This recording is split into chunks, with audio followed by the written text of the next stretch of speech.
মানুষ যখন ইফতারি করে পাঁচটা ভুল এমন করে যে ভুলের জন্য মানুষের রোজার ফজিলত, সওয়াব, মাহাত্ম্য, সিগনিফিকেন্স নষ্ট হয়ে যায়। আমরা পাঁচটা শুনবো যাতে করে আমাদের কারো এই ভুল না হয়। রাজি আছেন তো সবাই ইনশাআল্লাহ? এক নাম্বার, রমজান মাসে অনেকে দেখবেন ইফতারি খেতে বসে একটা ভুল সবাই করে, বেশিরভাগ মানুষ দেখবেন মোবাইল ফোন নিয়ে রেডিওর আজান কখন হবে তারা রেডিওর আজানের অপেক্ষায় থাকে। এটা ভুল ধারণা, মাথায় রাখবেন। হাদিসে এসেছে নবী করিম সাল্লাল্লাহু আলাইহি ওয়াসাল্লাম বলেছেন, যখনই ইফতারির সময় হবে তোমরা তোমাদের ইফতারিকে গ্রহণ করো, আজানের জন্য অথবা অন্য কিছুর জন্য অপেক্ষা করবা না। দেখেন, আপনি যখন রেডিওর আজানের অপেক্ষা করেন, মাথায় রাখবেন, মনে করেন যে রেডিওর আজান হচ্ছে 6টা 5-এ, রেডিওর আজান 6টা কততে?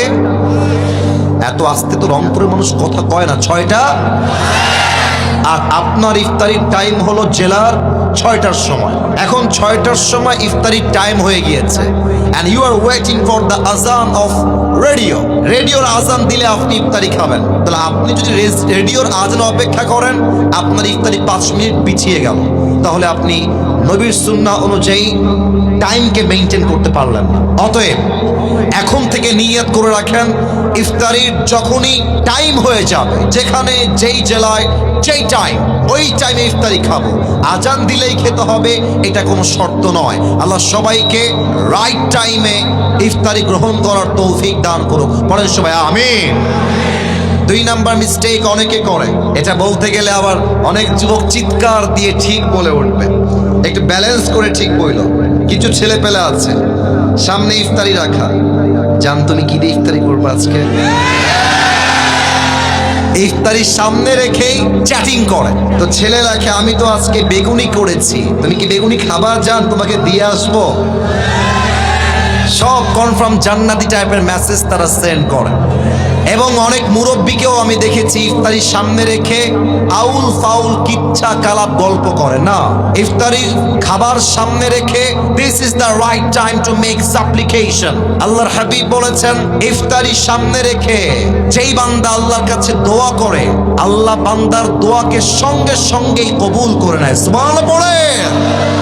অতএব ইফতারির সামনে রেখে don't talk with your girlfriend, don't use the TikTok, don't use your YouTube. কোনো কিছু ইউজ হবে না, কোথাও টাইম ওয়েস্ট হবে না। ইফতারির সামনে রেখে অনলি দোয়া is allowed and nothing is allowed. ঠিক কিনা বলেন? ইফতারির সামনে রেখে আমি সবার থেকে জানতে চাই, আমরা সবাই হাত তুলে কি করব? একটু জোরে বলেন, ইফতারির সামনে আমরা হাত তুলে কি করব? 2 নাম্বার শেষ। 3 নাম্বার, অনেকেই ইফতারি খাওয়ার সময় মনে আমাদের জোশ উঠে যায়, খেতে পেট এমন লোড হয়ে যায়, মাগরিব পরে একটা ঘুম দেয়, তারপরের দিন সাহরি খাওয়া মিস হয়ে যায়। আর বিশেষ করে দেখবেন কিছু ছেলে পেলে আছে খাইতে বসলে গরু ফেল করে ফেলে, আর ইফতারি এমন ভাবে খায় জীবনে মনে খাবার চোখেই দেখে নাই। এটা হাদিসে নিষেধ আসছে, এত বেশি খাওয়া যাবে না। একটু ব্যালেন্স করো, একটু ব্যালেন্স করো। পানি খাও, ফলমূল খাও, আর জাস্ট একটা পেঁয়াজি বা আলুর চপ খাও। যত ভাজা পোড়া কম খাবা, তোমার পেট ক্লিন থাকবে। যত কম খাবা, ইবাদতে মনোযোগ থাকবে। যত কম খাবা, শরীরটা, ফিটনেসটা ভালো থাকবে। অতএব ইফতারি আসলেই আবেগ দিয়ে নয়, বিবেক দিয়ে ইফতারি খাওয়া লাগবে। ঠিক কিনা বলে? আচ্ছা, বেশি খেলে ক্ষতি কি হয় খেয়াল করেন। খুব খেয়েছেন আর যখন উঠবেন দেখবেন যে আর উঠতেছে না, গা লেগে গেছে মাটির সাথে, তখন কি মনে হবে যে মাগরিবটা আজকে মসজিদে যাব না, বাসায় পড়ে নেই। মাগরিব পড়ে দেখবেন যে এত ক্লান্ত শরীর লাগবে যে আপনার তারাবি পড়ার মনটা হারায় যাবে। বিধায় ইফতারি হবে সীমিত, ইবাদত হবে বেশি বেশি। ঠিক কিনা বলেন? 3 নাম্বার শেষ, বাকি আছে আর মাত্র 2টা।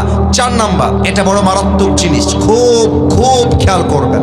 অনেকেই দেখবেন ইফতারি সামনে রেখে সবার আগে পেঁয়াজি মুখে দেয়, সবার আগে আলুর চপ মুখে দেয়, মানে যার যেটা পছন্দ। অনেকে দেখবেন যে পানি এমনে হাতে নিয়ে এভাবে থাকে, শালা আজান খালি ঠিক আছে, খায় সাবার করে ফেলবো একেবারে। আজান দেওয়ার সাথে সাথে পানি এমন খাওয়া খায় অন্য কোনো কিছু আর খাইতে পারে না। না, এটা নিয়ম না। ইফতারের নিয়ম হচ্ছে, সুন্নাহ নিয়ম হচ্ছে, প্রথম খাবারটাই হবে খেজুর দিয়ে। সুবহানাল্লাহ পড়বেন না আপনারা সবাই? তাহলে আমার সঙ্গে উত্তর দেন, ইফতারির প্রথম খাবার আমরা শুরু করব পেঁয়াজি দিয়ে, আলুর চপ দিয়ে, না খেজুর দিয়ে? 4 নাম্বার, খেজুরটা মিস করবেন না। 5 নাম্বার, অনেকে অপেক্ষা করে রাত কখন হবে, কালো আকাশ কখন হবে। এটা ইহুদিদের কাজ ছিল। ইহুদিরা আকাশ কালো না হওয়া পর্যন্ত ইফতারি খেত না, এটা ওদের সিস্টেম। আমাদের সিস্টেম, ইফতারি হয়ে গিয়েছে, কালো আকাশ লাগবে না, মসজিদে আজান লাগবে না, ইফতারির টাইম হয়ে গিয়েছে, আমি সঙ্গে সঙ্গে ইফতারি গ্রহণ করব। ঠিক কিনা বলেন? আল্লাহ সবাইকে এই 5টা বদ আমল থেকে বাঁচার তৌফিক দান করুক। পড়েন সবাই আমিন।